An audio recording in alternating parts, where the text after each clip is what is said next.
నిన్న మొన్న మరొన్న ప్రగల్భాలు పలికారు. అగ్నిగుండం చేస్తానన్న తెలంగాణ రాష్ట్రాన్ని ఎందుకు అగ్నిగుండం మారుతాయా? దర్శనాలు పోసుకొని అగ్గిపెట్టి ఆడందని ఎత్తిన ఆ మాజీ మంత్రికి అదే పద్ధతిలో జనాన్ని రెచ్చగొట్టి తెలంగాణ రాష్ట్రం కోసం అమాయకుల్ని వేలాది మందిని ఈ పుణ్యమాంటూ ఆత్మ బలిదానాలు మీరు చేశారు.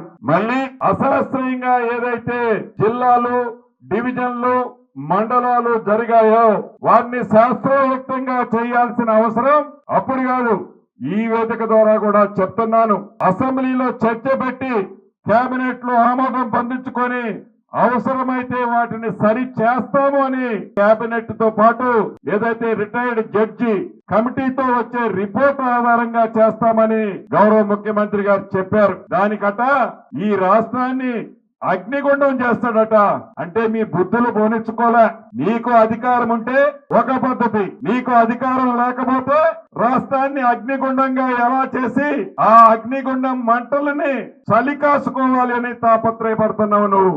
ఆ అగ్నిగుండాన్ని దాని మీద చన్నీలు ఎలా చల్లాలో మాకు బాగా తెలుసు. ఆ మాజీ మంత్రికి పదే పదే చెబుతూ ప్రజలను రెచ్చగొట్టద్దు, రెచ్చగొట్టే ప్రవర్తన మానుకోండి.